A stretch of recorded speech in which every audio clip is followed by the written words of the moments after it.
Salutations and welcome to Glitch Bottle, the podcast where we uncork the uncommon in magic, mysticism, and the generally misunderstood.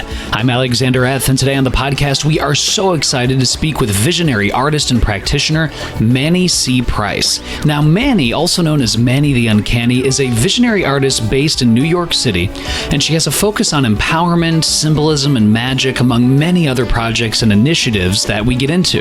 Now, since this podcast is focused primarily on Solomonic magic, ritual magic, and working with spirits, we also spoke with Manny about her own background, working with spirits in the Lucumi Santeria tradition of her family, as well as the elegant spirit boxes that some Solomonic and ritual magic practitioners might already be using in their own practices. We also asked Manny's thoughts on the importance of the female voice in magical discussions online and otherwise, as well as her recent projects involving H.P. Lovecraft and much more. And now to help us uncork the uncommon, I give you Manny C. Price.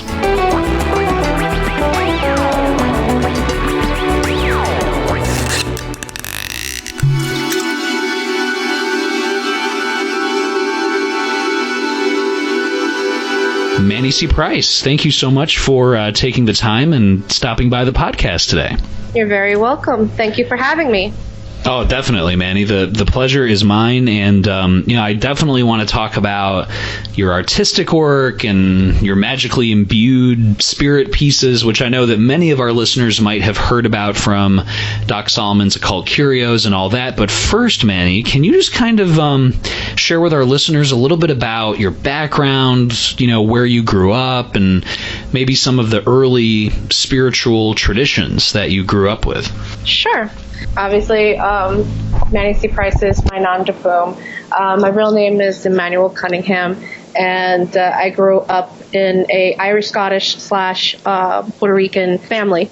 And my father's side was predominantly Protestant and Roman Catholic. My mom was Roman Catholic.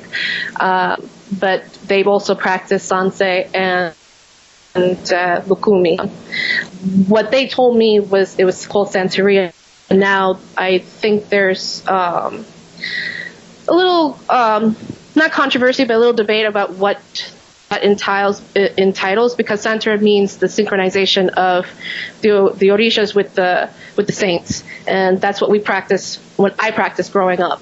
And on my way to be initiated, that was something that was addressed, and they explained to me that Lucumi is Lucumi, Palo is Palo, Santeria is its own thing, and we're kind of gearing away from that because for various empowerment reasons. So, and to kind of keep things clear and concise.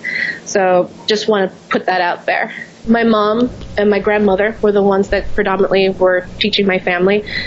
They used to explain it to us that this is how we pray, this is how we practice. We had a family altar or a boveda, and for us, it was the traditional white mesa. For me, being now that I've been taking steps, my boveda now is the staircase. For the main reason being that my ancestors are everywhere. When we found out in the mesa, my mom taught me La Baraja Española. That's the Spanish cards.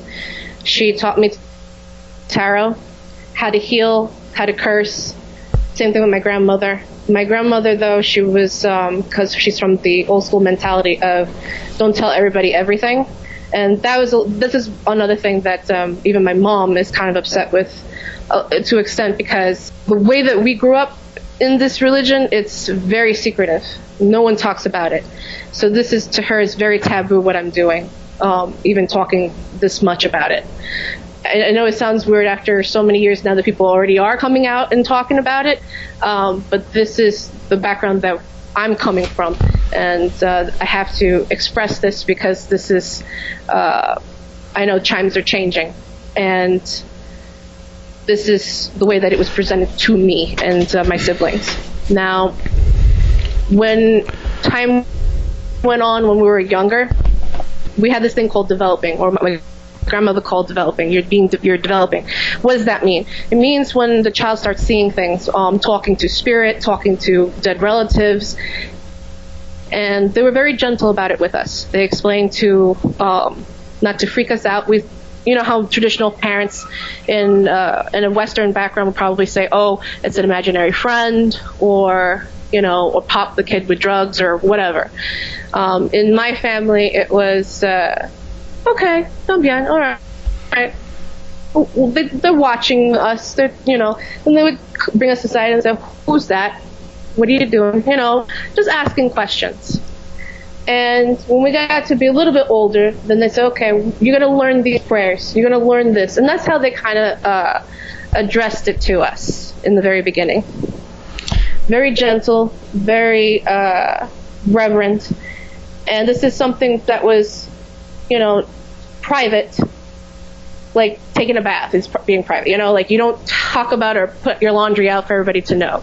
So my mom used to say, like, now what we do here, you do not tell it in school or your friends or whatever. All right? We're not doing anything bad, but people don't understand what we're doing. Do you understand? ¿Tú entiendes? Yes, mommy.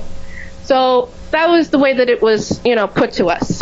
My mom used to go to the botanicas with my grandmother, used to gather the herbs, have her own garden and everything. She used to do stuff for the people in the community. So my grandmother still does stuff today, and it's the traditional way, which was word of mouth. Didn't have internet. They didn't have, they have phones or whatever, but it was always word of mouth. Like, oh, go to so and so. They know how to help you. And that was the other thing that they used with the terminology was, oh, I got a problem. Can you fix it? There was never this. What's today? I think it's because of the Gardnerian mindset of like, don't, do bad to others. Don't, that mindset. Like, oh, I'll come back to you threefold and everything. For us, it was like, if you have a problem, you need a solution, and this is the way to do it, and this is the prescription for it. Take it or leave it. It was never this like, oh, I don't want to do a love spell that will, hurt a person or whatever. For example, it was like, okay, I have this situation with my husband. I need to fix it because these are the reasons, and money's due on this date or whatever. And that was the way it was always presented. It was never this, that other mindset. And I think a lot of our listeners, Manny, they're familiar with spiritual or ceremonial magic, say ritual implements and altars and tools and ways to engage with spirits and grimoiric evocation. Can you, Manny, just talk about like what are some of the similarities when you were growing up, especially when you're talking about something like Lucumi? What are some of the similarities between working with spirits in your tradition and then when you look at, say, the Solomonic or ritual magic tradition? Is there any crossover or any similarities that you see? I know that in my tradition will be either referred to as hot or cold spirits, and the other one would be I think for the Western tradition would be chthonic and celestial spirits. We could go into implements and tools and stuff like that, but not too much. Like, for example, like sopras or the opa iku, which is the staff of the ancestor spirit, Agun, summoning them. Certain things. I guess not crossover. I'm going to be very clear about this. There are similarities, probably some synchronizations because one borrows from the other and goes back and forth. But they definitely have a boundary because this is this. And this is this tradition, and this is, the path, the family, the tradition that this was under, and vice versa for the Western. I want to make that very, very clear as we go on, because we're going to be talking about spirit boxes. I'm going to be very clear about this is for this and this is not for this. And I do want people to misconstrue what I'm saying or whatever, like, oh, she's, she doesn't know what she's talking about. And that's one thing that I want to be very clear on. So many listeners are familiar with spiritual evocation and things like that. And, what are, like, I guess, in your tradition, what are the ways to work with hot spirits versus cold spirits, or chthonic versus more celestial spirits. As you mentioned, there are things, that are used and certain processes. Can you just kind of delve into that a little bit? Sure. One of the things that was told to us was ancestor veneration, not worship. Veneration is very important because, we stand on Egun, like we are here because of them. And we are given prayers, both the Spanish and African prayers, and we also take a bit about, I think this is also in Sanse, that this has to go back to the spiritualistic movement, by the way, in the 19th, 20th century, that you have Allan Kardec, and we get most of the prayers from him. So few of the prayers would be like to kind of open up. We use it for messa, we use it to greet, and this would be like a thing you have to memorize to kind of like bring in your spirits towards you. That's like just an example. And that was something that I had to do for myself as I was beginning. Some of the tools, you would use like a sword or a wand in the Solomonic tradition. It's sort of similar, but we use a staff. Some don't want to use bells. Some do. It depends on the house. Again, this is an oral tradition. It's not to say that one is true and one is not. And that's one of the things that I want to stress, that if it's not in your tradition, it's not in your house, it's not your commune, it's not your path, then it's just not. But for me, this is what was presented to me to use as one of the, because I know that some people feel like bells actually disperse all the spirits, and even the good ones, and it's not a good thing to have. What else can I say? So those are the tools that I don't want to go too much. Like I said, there's certain things that you're not allowed to disclose. And I was already told what point, what not to, and I promised also. But I want to at least kind of show similarities and open people to it. It is a very beautiful religion. I love it. It's family. I don't see it as a religion. I just see it as like, this is my family. That's another thing that you don't get in other religions. Like there is this, entity that is separate from you, or that you came from the source, or some sort of disconnection. Whereas for us, whether it be Egun or the Irish, it's family.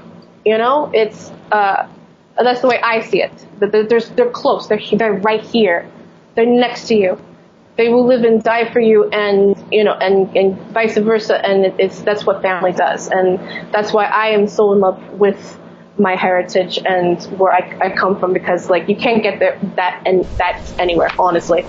Given this deep spiritual tradition that you come from, and a lot of our listeners obviously are very familiar with Solomonic magic, Western ritual magic, how did you first start to become interested, or what was your first exposure to Solomonic magic, ritual magic, kind of the Western grimoire tradition? From all through grade school, like, maybe going into high school, you already know that I grew up in this tradition. So I'm like, being that jaded teenager, like, okay, I have a feeling for this, but like, what else is there? And I had this hunger also to learn about mythology, other religions. I don't know what is it. I guess that's my Sagittarian rising nature. Being the philosopher, just absorbing all this information. There was just this hunger for it, and I didn't know what to call it. And I was just, anything I could grab on the subject of spirituality, like, Manly Hall. So during my college years, because we're here in New York, Joe and Jezebel had this class in enchantments, and that's how I got to know about the Hermetic tradition, or the OTO and such. It was through them. And they were there for quite a while, up until I think say 2006 or 7, possibly. I know they were there quite late into the thousands, but I knew them through my college years, and they exposed me to Aleister Crowley and Kenneth Grant and Israel Gardy, and I didn't know any of these magicians or who they were, or what Solomonic magic was, but this was my introduction to it. There was something that drew me to the lesser key and the greater key of Solomon, and I realized, like, wait a minute, this is some of the stuff that my grandmother uses, for her mojo bags, or stuff that she does for her clients or whatever. And I asked questions, and I didn't realize that our family already had this working spirit. So it was just an addition for us. And that was my way of getting into the Solomonic tradition. Can you talk about visionary art and how you really got into that as well? Sure. As you probably may or may not know, I am an animator and fine artist, full-time and freelance. So, yeah, I dabble is not even the right word. I got my hand in everything. When I was in college, I came across my friend who goes now by the name Calyptus, and he introduced me to Alex Gray, this visionary artist. And they had created the chapel that was here in New York City, and that was in the early to late 2000.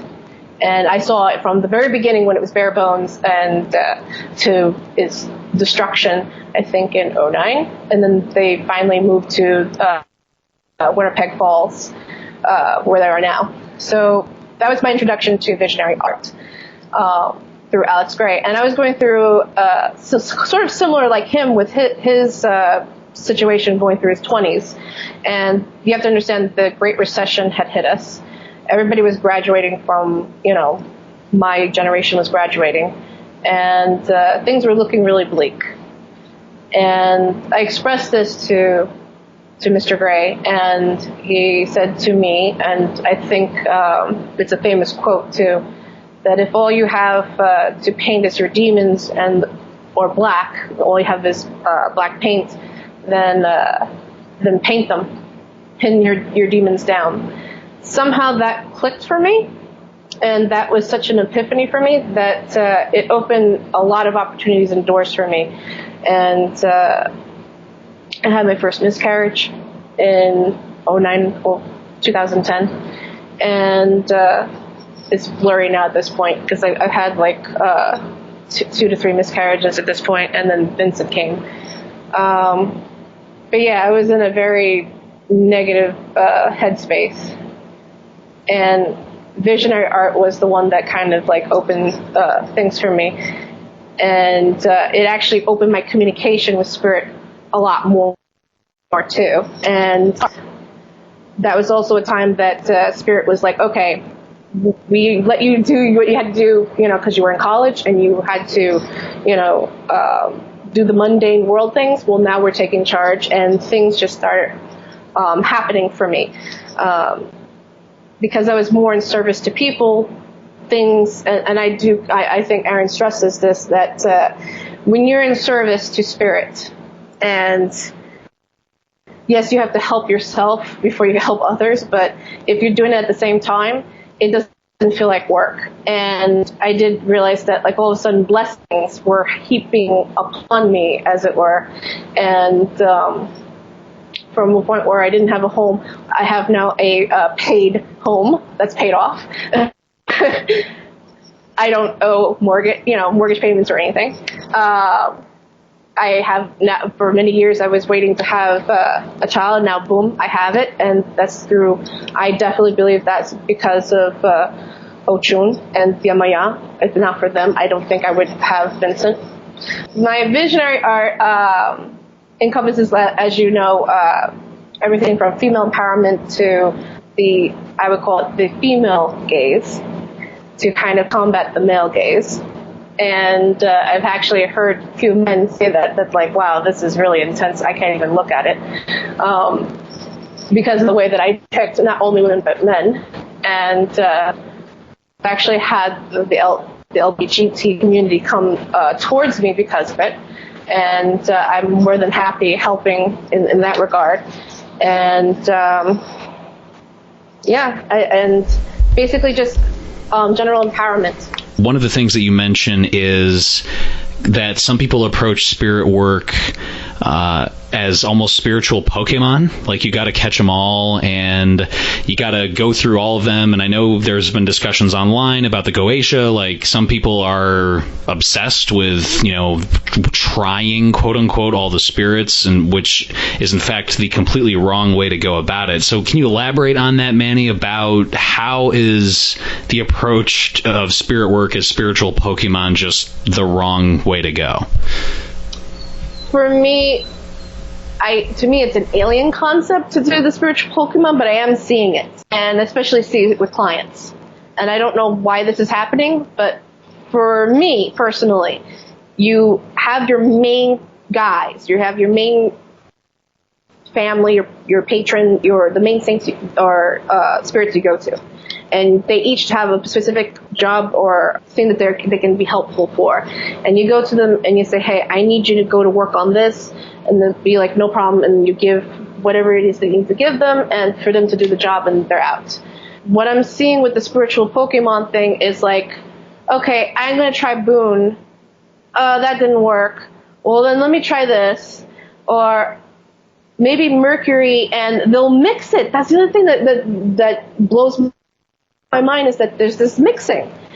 I've seen some crazy stuff where they'll take, stuff from Sandria and Lucumi, and they'll mix it with, Wicca and something else. And it's just like, no. Not only are you disrespecting the spirit, but do you know how much BS you're going to be pulling towards yourself? I mean, it's just a headache. I've heard, like, obviously my godmother just was at the time, like, just like, wow, when I was explaining it to her. And she was just like, that's just some spiritual caca, as she put it. But yeah, some people will be crazy enough to do that kind of thing. I don't know where they get it to do that. I mean, it's one thing to petition or, say a prayer or ask for help. That's fine. That's totally cool. But when you're mixing rituals or trying to summon an Orisha in a Solomonic circle, like, why would you do that? To me, it's very disrespectful. And especially when you go to the tambos, and you go to, the drummings, is such a beautiful way how they bring down the spirit. And when when the person that's meant to be mounted at the time, when the spirit comes in and, you greet them and you speak to them and they speak to you and they talk personal stuff to you, it's such a profound, experience. Like, you're not gonna get it any, like, why? Yeah, you can't mess with it. I'm sorry. And it can be, there's a reason why you're trained. There's a reason why this initiation process. You could die. I was in my first tambo and a person died. I think they were channeling Chang'o, and there was a huge controversy that erupted from it. And, one side said, whatever about the person, negative, and the other side will say whatever it is. But the truth of the matter is, a mundane situation would be the person had a heart attack, it was too hot, probably didn't eat right or whatever, and it caused whatever. But in a spiritual sense, if you you have to, like for Chang'o, you have to be in a good physical and mental mindset to be channeling such a powerful Orisha. And I think that was the main thing that we all came away with it on that front. So to get back to your question, well, why is everyone doing spiritual Pokemon? I have no clue, but you shouldn't. And you should stick to one. And to me, it's very simple. If you have a working relationship with one spirit, because that spirit will not only take care of you, they will refer you to someone. If they can't do it, they'll refer, it's like be with in a networking situation, in a business situation. I can't do it here. I know someone who does. Let me refer you to that person, and they can do a better job than I can. It's almost the same thing. Absolutely. Yeah, that's very similar, I think, to working with spirits and having one spirit that is echoed in the Testament of Solomon, that it introduces you to other spirits. And so, for example, working with mercurial spirits, which one of their offices and many of the grimoires is to help bind and loose other spirits. So it's about working in kind of that introductory kind of hierarchical approach as well. And that, Manny, leads into something else, which I think a lot of listeners are very familiar with, having a register of spirits and kind of picking the right day and hour to do a ritual. But something you've mentioned before is that in your experience, spirits go on vacation. Can you talk about that a little bit? Sure. What do I mean by a spirit going on vacation? Everybody, including me and you, even Mercury, he goes retrograde. Everybody goes on vacation. I cannot think of any reader or any person who has 24/7 spirit next to them. They do, but it's a different, it's a change of the guard, as it were. So your main guy may not be there. He'll be back maybe in 6, 7, 9 months. Maybe he has something else spiritually on his, because we're working with the dead. We're working with our ancestors and those who may not even be in our lineage. They just happen to be in our spiritual court, but they are considered our ancestors, funny enough. And they change out. We have even elemental spirits and earthbound spirits that get changed out. And usually it's because they have to impart something to us, and we have to learn from that set of spirits. And our main guys will come back, but, again, they're on vacation, and they'll come back in due course. But it mostly has to do with, okay, what do I need to learn now, so to speak. But you always have your main, at least I'm told, you always have your main three next to you, which is your protector, your healer, and the one that if you're doing readings like me, or you're doing workings or whatever, you have that other spirit that helps speak or part, or your guide. And I think there's a few others. And usually this is imparted during when you're getting initiated, like during a messa, that they'll express who is in your court. To that point, Manny, a lot of listeners are familiar with how to get prepared for a ritual. Prayer, fasting, the Solomonic bath obviously is a very popular thing that is done when working in the Solomonic tradition, depending on the grimoire. So how many do you get prepared for a ritual? And can you talk about the similarities between Solomonic magic and Lucumi? Lucumi, you are constantly cleaning, you are constantly cleansing, both you, yourself, your house, your family, everything you are doing. I can go on. With Solomonic, it's a little bit more easier. It's more condensed, I feel, in that, you have your baths, you have your baños, and you're doing your prayers, and you're doing your sets, and it's sort of similar in that regard. But I think in the Lucumi tradition, it's a lot more extensive. It's a little bit more heavier. I'm sorry. It's a little heavier, so you mean just more detailed, a lot more detailed, more involved, and even getting your head cleaned, for example. And because my godmother was doing that for me, especially during when I was pregnant of my son, and I had to wear the yellow ribbon because I didn't want to lose this one. You have to go through getting the everything has to be blessed. All the materials have to be gathered. She has to say the prayers. It has to be in front of the altar. The spirit has to go in. And just to give an example, if for the thing that was done for my son, we had to have this in fresh water. This had to be presented in front of Ochun, and certain prayers had to be said. And she wanted me to do certain purification things, and this is for both me and my son during to cool our heads, because I had an issue with I still have an issue of but it's a lot better than it was before, my hypertension, and if not almost, I'm hoping, knock on wood, gone. But yeah, this was some of the stuff that, because I ended up having preeclampsia during the pregnancy, and these were some things that had to be addressed. And I was taking certain medicines and purification baths, and had to do certain rituals for that.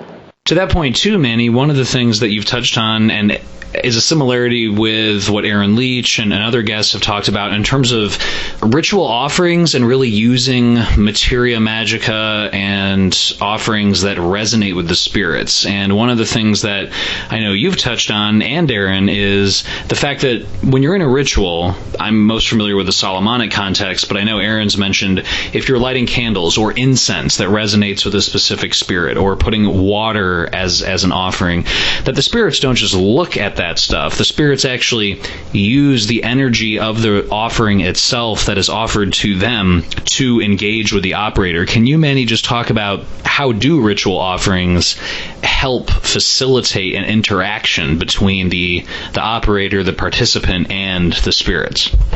This is definitely, I feel, across the board, whether it's from whether it's ATR tradition, a Western, tradition, or even Eastern, that any offering to spirit, you're giving essence, chi, you're giving life force. It is an energy exchange. They need it to manifest what they are supposed to do for you in this plane of existence. They need it. That is their sustenance. The incense, the candle, the blood offering, anything. And I mention that because there's a lot of animal sacrifice in the religion, and we don't shy away from it. And I don't see it as, and if anybody thinks that that's your opinion, but the thing is, understand that this, and do respect us, because there's another controversy that's come up with this is animal sacrifice, and we are not out to be inhumane. We're not out to, this is something that we love because this is the only thing that the spirit will accept, or this is how it has to be done, because it's not just because of tradition, but it's a required, like if someone needs deep healing, they need that sacrifice to do a huge healing. Herbs is not going to do it the way that we're coming from. All right, that's the mindset. And we don't see it as a waste or disrespectful to the animal in any way, or inhumane or whatever. I know there's been some issues, like even in Brooklyn right now, I think for a few years now, the Hasidic tradition has been getting a lot of issue because of the way they dispose, which I definitely do agree, of the aftermath of a sacrifice. And they just leave it, and it can bring disease, it can bring vermin and pests, and that is a good issue.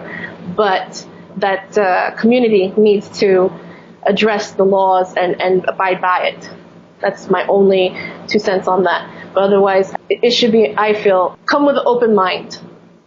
Understand why it is that, this culture or tradition does it the way it does and where they're coming from. And that's the way that we see it. The other thing that I want to address with the offerings, like water, incense, candles, fruit, meat, because we do a lot of like rice, beans, and meat, and put fruit and all this stuff for spirit, whether it be for our family or for major feast days of the Orishas, or any especially for like if people making ocha or any of the main rituals that we do. There's always food. You're always going to see food, and this is not just for those attending, but it's for spirit, and that's how to bring them. It's to say thank you as well for all the blessings that you peeped on for not just my family, but the community at large. And this is like a deep, to show gratitude to spirit. I mean, there's so many ways you could take that. But yeah, spirit definitely needs that sustenance. And it goes far back as Egypt, and even the Greeks did it.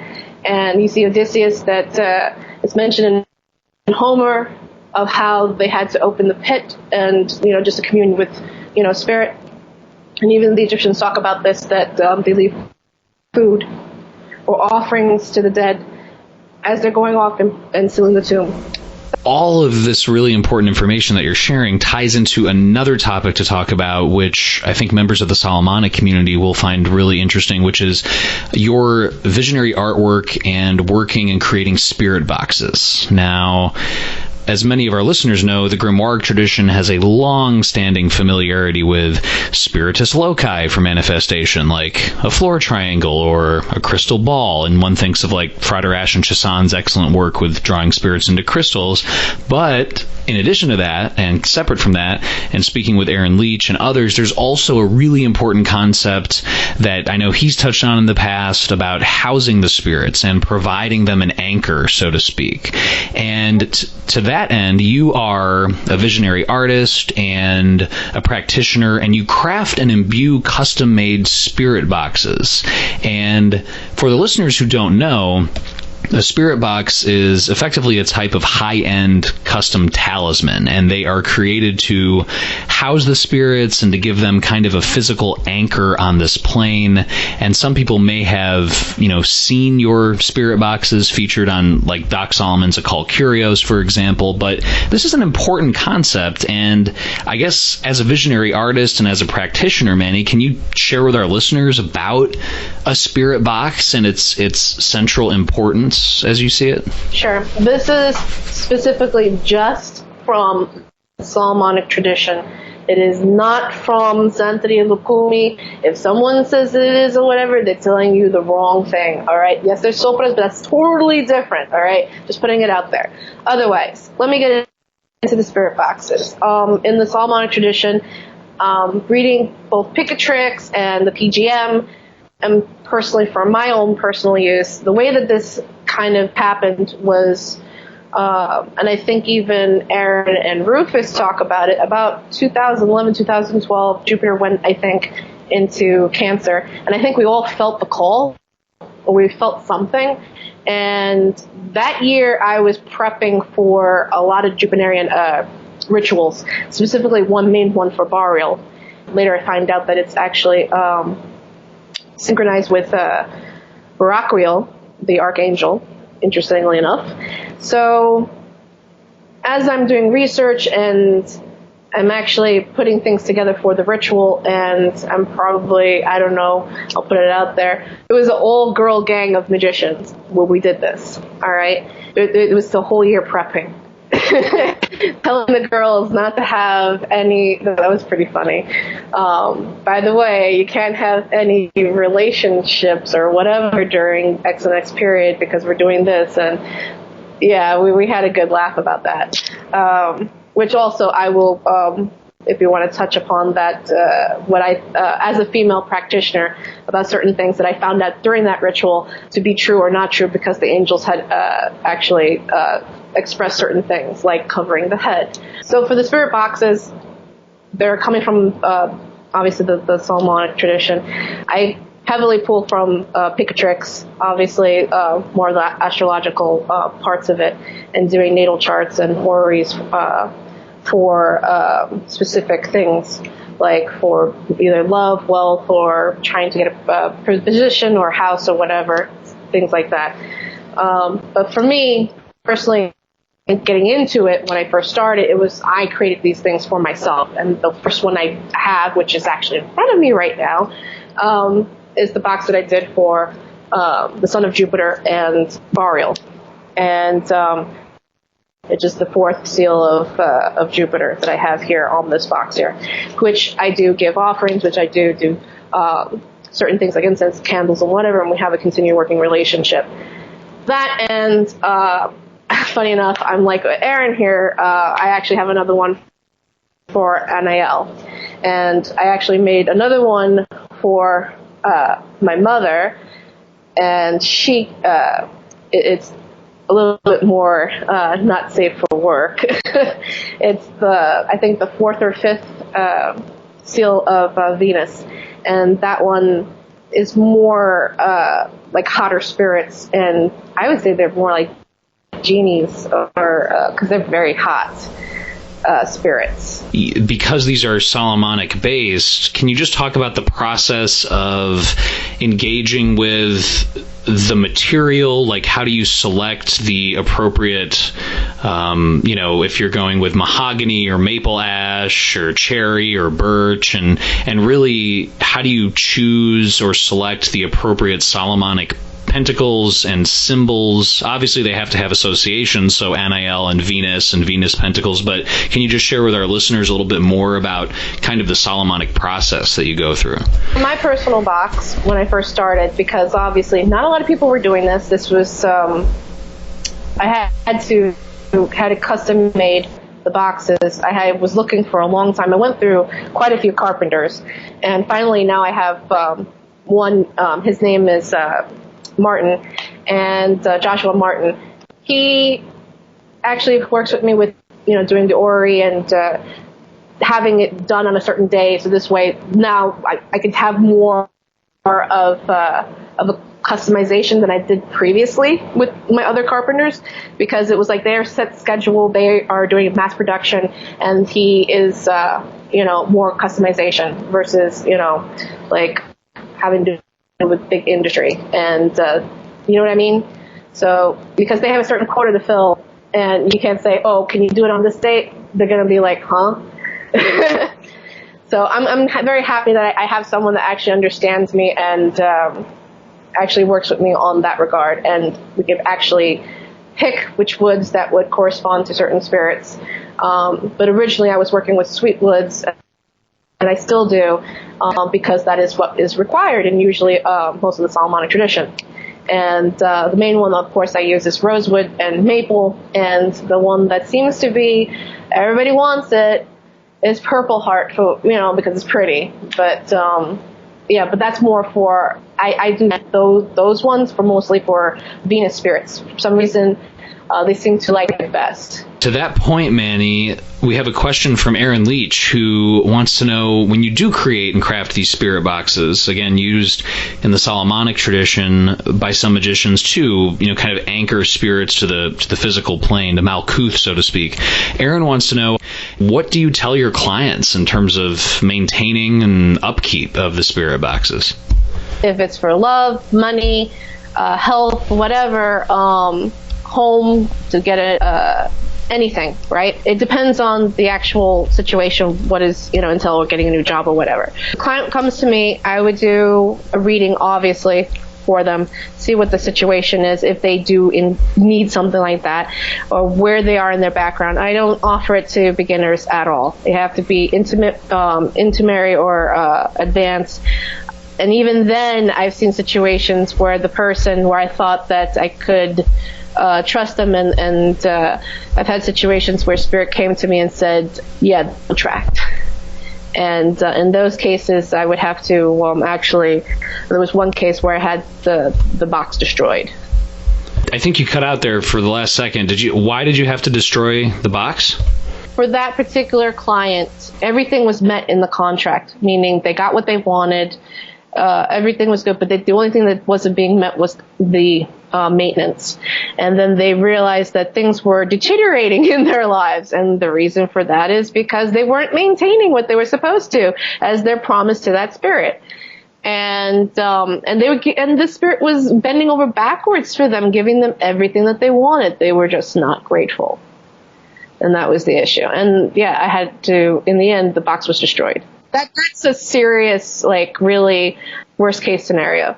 But that's just to give you an idea of this is not for play. This is almost like an heirloom piece, and it's built to last. And that's the way that I do these talismans. It's built to last.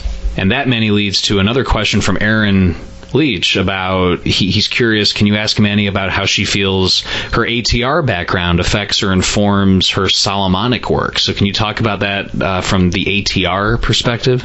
Well, I think we were discussing about offerings. It's very similar to me, was reading, Picatrix and PGM and the Solomon tradition of all doing offerings and such was a no-brainer to me. Why wouldn't you maintain?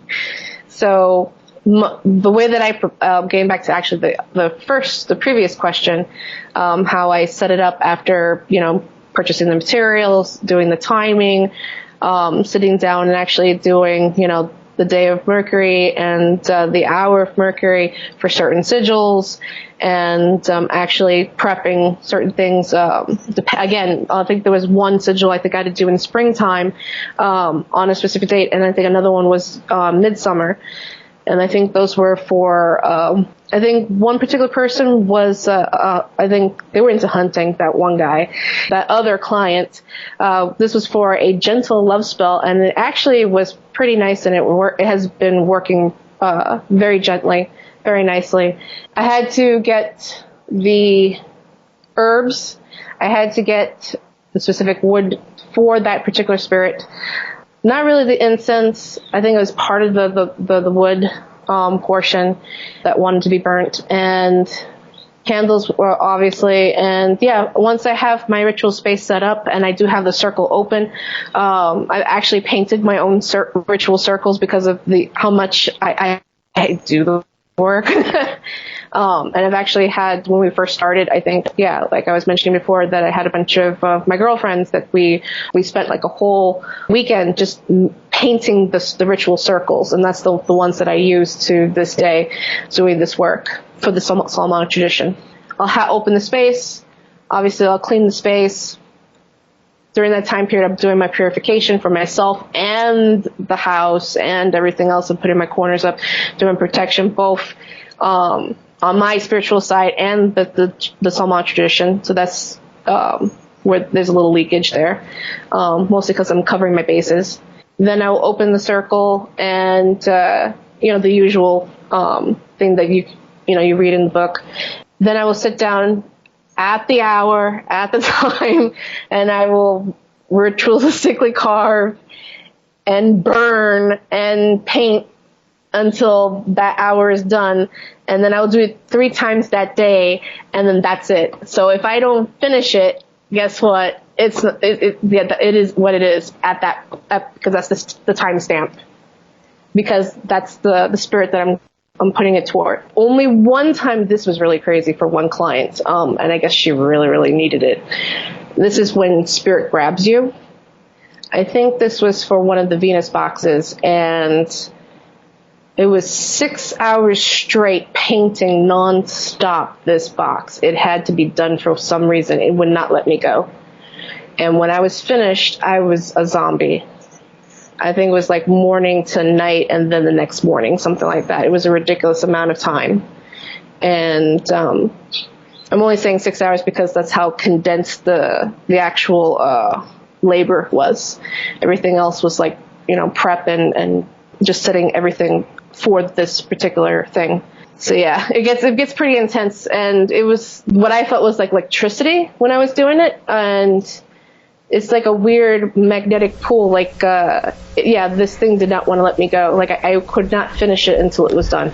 This is something that you touched on earlier in the podcast, but you wanted to bring it up again, and it's something we've talked about when it comes to energy and ritual purification. And I know I've spoken with previous guests on the podcast, it calls for like a 9-day purification in the Solomonic context in some grimoires, and there's, no, fasting, praying, and abstaining, and kind of building up sexual energy, for example. And can you talk about this? Because you mentioned, obviously, being part of a group of all female magicians.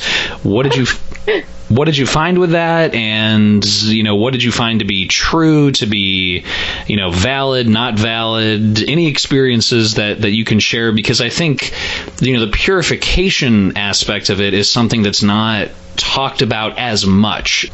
Well, for my group, what happened was, funny enough, it was me and I think 2 other, because I think it was 5 of us in total.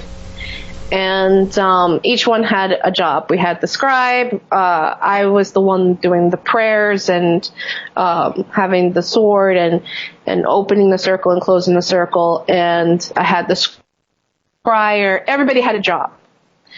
And I cannot think of any other way to do this. I have done it by myself. I have done it with one other person. But it was such those particular rituals that we did for Jupiter. To me, that was because we did it not just one day. We did it like several times. Without that group of girls, I don't think we would have been able to get as far as we did. The reason why I'm laughing is because certain situations came up, such as menstrual cycle, for example, where a guy wouldn't, so where does it say that in the book? Nowhere. So we're like, okay, what do we do? So I was literally, oh my God, this is going so south right now. Because in my mind, I thought we were filthy. I'm thinking all the negative stuff.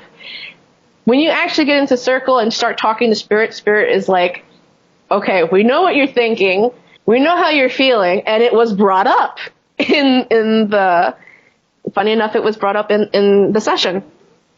One of the things that Spirit said was, we really only care about the top of your head. I thought that was interesting. I said, okay, why is this? The word that they used was that the material world was gross. Not gross like ill, whatever, but in the archaic sense. That was the impression I got. And that they were coming from a higher vibration, coming down to a lower.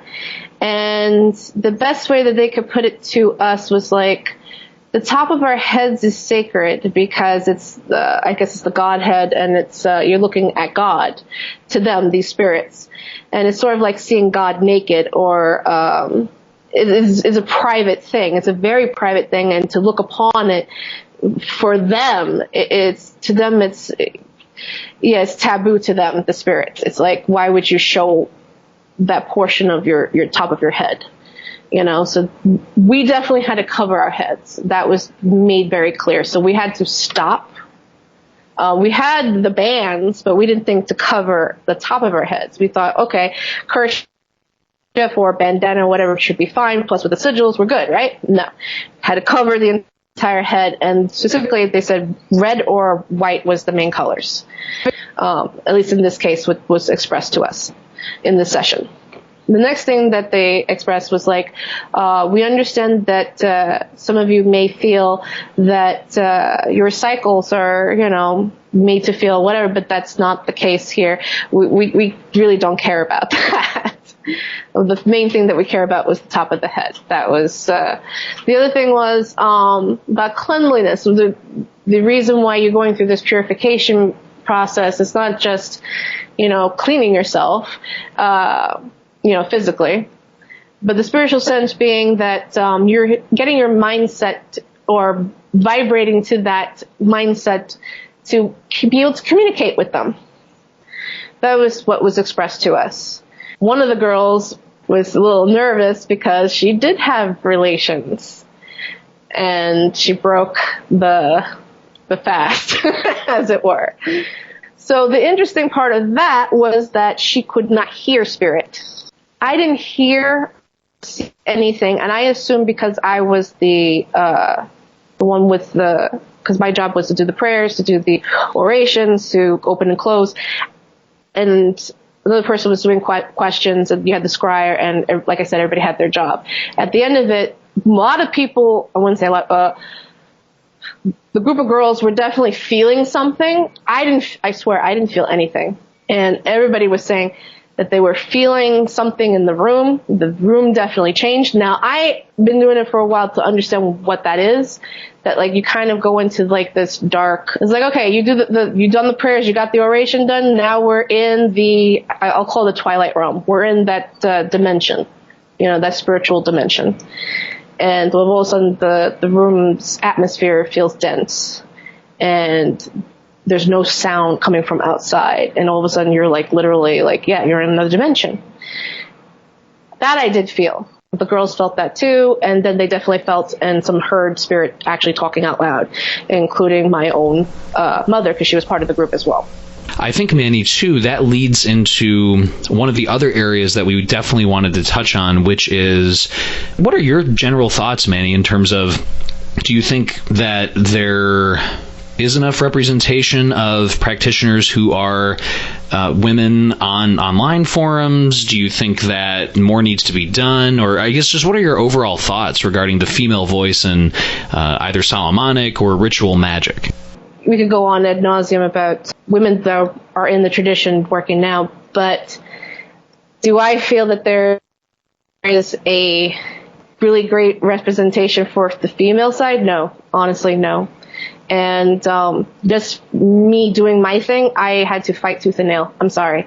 For guys, white guys, you guys got it easy. Me, I have to be louder. I have to be a little bit more forceful. And that's the thing that Aaron brought up, which was that women don't want to confront or get, and absolutely right on that front. That they don't want to get sucked into the high school mentality, because it's really an energy suck. And we don't really want to get involved with that. We want to do the work and move on. Not to say that there are some people that do that, but the majority of men would, like they were saying in that previous podcast, that they are more emboldened to do the confrontation because, it opens a dialogue. Hopefully it opens a dialogue. Not to say that it doesn't, but yeah, that's rare cases on it, because most of it's trolling. Let's be honest.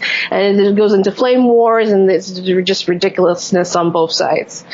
But women versus men in the magical community, we have fought tooth and nail just trying to get representation. I still think there's a long way to go. Yes, there's a lot more women. There's probably more than when I first started, because I think I mentioned that when I got into it was through enchantments with Joe and Jezebel, talking about the OTO and the lodge then, and it wasn't a lot of women at that time, and there were some guys that were will go into sexual harassment just up front, and I was young, like 17, 18, yeah. And that was my first experience into it. And I also felt it in the art world, in fine art, and just coming out doing my thing. And here's another example. Women do not want to say X, Y, and Z because, like the whole thing with Weinbernstein, if you say anything about a certain individual because they did something to, like, sexual harass you or worse, it looks more bad on you, the female, than the guy. Because that's how society has brought that up, because it's male-oriented. It's the patriarch. Come on. Now, because of the hashtag #MeToo movement, hopefully that doesn't lose steam, women are now having the balls to say, fuck you, I'm not going to take this shit no more. And fuck yeah, they should do it. And I'm sorry, but not sorry. Me, I had to fight where the hell I am today to even just talk about the subject and to do events or shows or whatever. And I've had leered looks. I've had people pinch my ass and tell me I'm stupid and I'm too young and all other manner of untrue BS that just comes with being a female. As you mentioned, it's definitely, and as Aaron and Rufus mentioned, an important issue to talk about. And ideally, in a world that we can hopefully all get to, it'd be nice to just move past this and really evaluate people based on their ideas and who they are, as opposed to external identifiers. Judging someone based on, are they a good magician? Are they effective? Do they meet all their clients' needs? Or are they a mediocre magician, whether they're a female or a male? What do you think can make it better, Manny? What do you think can really help improve the dialogue, so to speak, and the atmosphere? I think what's going on now with women opening their mouths, being more emboldened, and not being afraid, they need to be, not to say be more masculine, but they need to be more aggressive. Because clearly, you guys, the male mentality, the mindset is not getting it. And that's one of the things that this whole thing of, like, white privilege, for example, you don't get it unless you walk actually in the person's shoes. Like I don't suppose that you don't wake up in the morning like, gee, what the hell do I wear that's not going to get me, killed or raped later on, I have to watch what I wear, how I present myself, my weight, how I'm judged, how I look. I mean, there was one colleague of mine that I went to SVA with, and we met recently, and she was telling, and this is a totally different industry. This is animation. She was telling me that, oh God, I'm so glad that I'm working at this place because I don't have to worry about, doing my hair a certain way or present myself a certain way. And I went, what do you mean? And she was like, provocatively, like I had to wear tight this. I said, that's sexual harassment. She says, yeah, but you can't say anything because then you lose your effing job. And it was like in every freaking company that she was going to. And we're talking in 2000 teens. Come on. We're now in 18 and this is still going on. So my advice to women is keep it up. Keep fighting. Person pinches your ass, punch them in the damn face because they deserve it. I'm sorry. But not sorry because they deserve it. You gotta be tough as nails. And if someone tells you, well, you're young or you're this or that or whatever, and be like, fucking thank you, because you probably got handed on a silver platter. I had to work for it. Bye. When it comes to ceremonial magic, something that both Aaron and Rufus touched on is that, whether you're male or female, magic is hard work. To get materials, to prepare, to do ritual purifications, to learn the evocations and the invocations as well. It's important to, no matter who you are, you can't take a shortcut to magical results. The spirits don't care if you're male or female if you're preparing poorly for a ritual, That's something that I think is important as well, in addition to what you're bringing up, of course. But, in terms of, and I think Aaron and Rufus touched on this too, that whether you're male or female, everyone should be treated equally. And as you say, definitely have the same voice, just to get to a place where now the real work can begin, where it doesn't matter if you're male or female, you have to put in the work. And that's something that is a consistent theme of really everyone I know I've spoken to on the podcast, that there are no shortcuts to results. And you really have to put in the work. And that kind of leads, Manny, to something you touched on, which really gets to something I like to ask all the guests, which is magical advice. You obviously being a visionary artist and have a deep, well of knowledge that you draw from. If someone's listening out there and they're just thinking about getting started in the either Solomonic tradition or in the esoteric path in general, what kind of advice do you have for them? What do you hope they take away from this and try and get started? First and foremost, always work with your house spirits. What I mean is your egun, your ancestors. Always start with them. Have obviously some sort of dedicated space or altar that's not in your bedroom.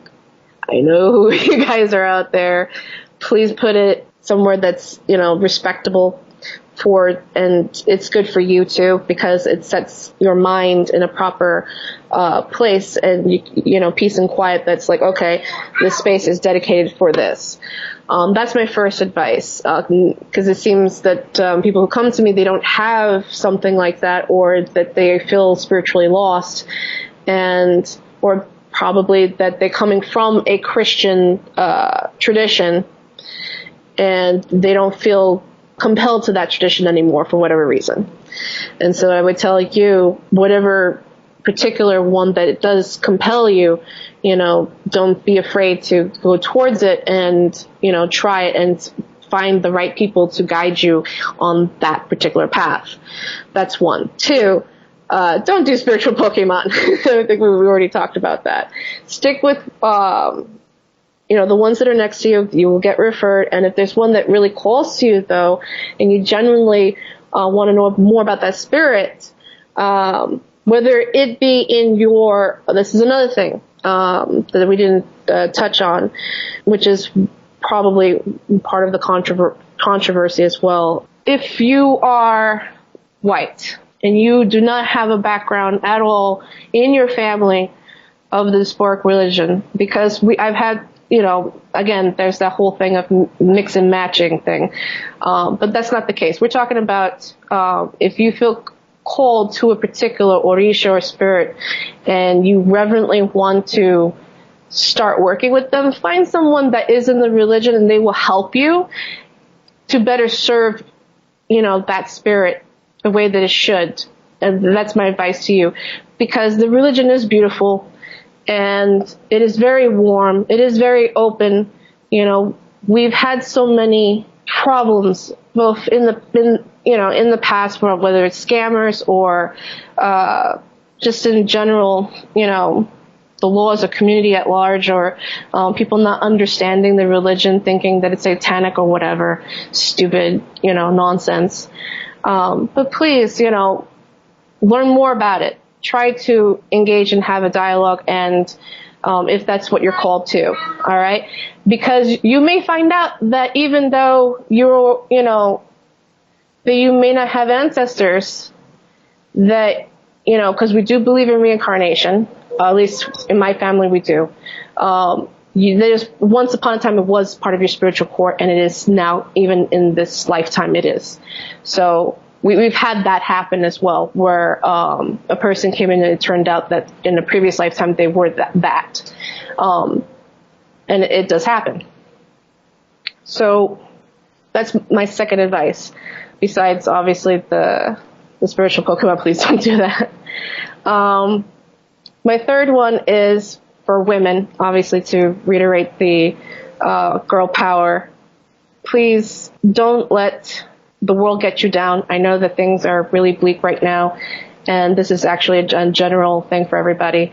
But, hang in there, be a warrior, be like freaking Xena, all right? Like, fight to the end and do what you know is right, and, for social justice and for those around you, and civil rights, and, fight the good fight.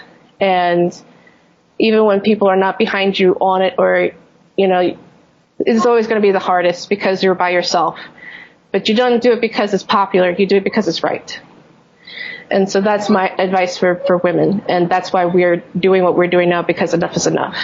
I hope this gives you power to whoever's listening, female listeners. If there's any female listeners, please continue your work. It's not in vain. And you will be heard. And you just got to be standing up on the podium a little bit louder, and you got to put yourself out there, because no one else is going to do it for you. No one's going to fight your battles, and that's why I'm standing here, so doing my good fight.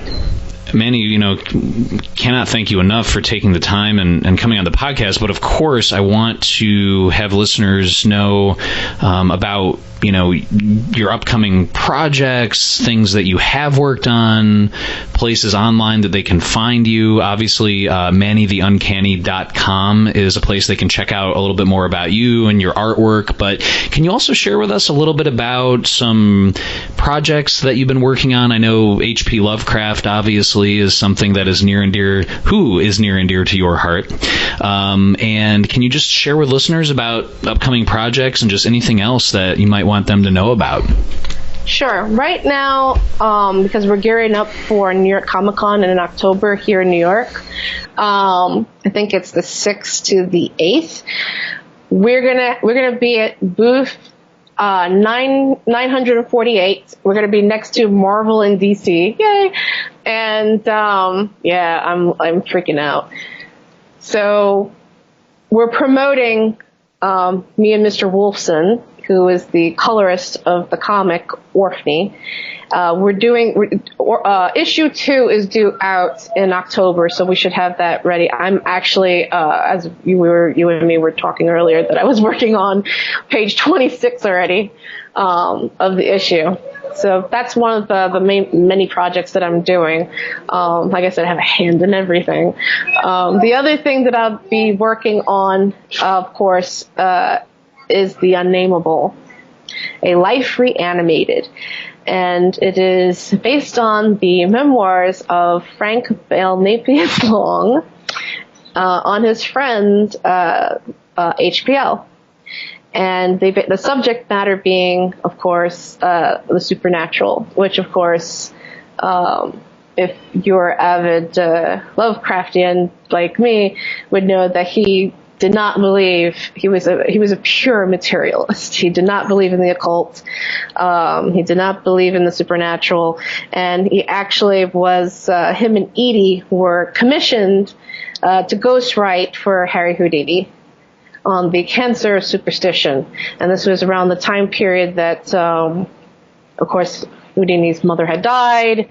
He wanted to get in contact with her, and this is the beginning of the laws to smite down the spiritualist movement that was going out of hand with, scamming people and, committing various acts of fraud. So this is something that's near and dear to me, this animated film. It's 5 minutes long.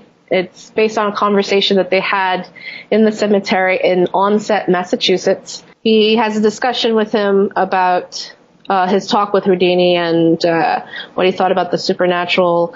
And this was one of the many trips that they took through Massachusetts, and this is in Onset. I wanted to do something. The reason why it's 5 minutes, obviously, is because of time constraints and scheduling, that if anything more than 5 minutes, I can't conceive of this film seeing the light of day, which is why we chose it to be 5 minutes. Half of the backgrounds are done. We did the Kickstarter. Unfortunately, it was not successful. We did not meet our goal. But we had 53 backers, and we raised almost like $4,000. I think it was like $3,000 and some change, which was pretty awesome. The support for the film has been amazing. Joshi and Derek and Sam and everybody from the Lovecraftian community have, showed, enthusiasm for it. The John Hay love, I think I've mentioned it to you, that we did do a proposal. Fortunately, it went to a much braver soul, I guess, the fellowship. But we do hope that, knock on wood, that other grants and resources and such, because we are looking into it to kind of fund the film. But right now it's predominantly out of pocket, and it is a labor of love, and I do enjoy it. And we have Andrew Lehman and Sean Brainey as the voice actors of doing the voices of HP himself and Frank Long. Are there any other websites or anything else that you'd like to touch on? Mostly it's manatheuncanny.com and, of course, the Kickstarter link. I will also hand you the link for if anybody wants to purchase the comic that I spoke of earlier, that we're going to be at New York Comic Con. I'll also send the link. And that's basically it. Yeah, those are the two main projects that we're helming right now, besides other various freelance and commission work that come in. As you know, I'm a fine artist. Obviously, the Spirit Boxes and of course, I do tarot reading. Manny C. Price, Manny the Uncanny, thank you so much for just taking the time and stopping on the Glitch Bottle podcast today. Really, really appreciate it. Thank you for having me. I enjoyed myself.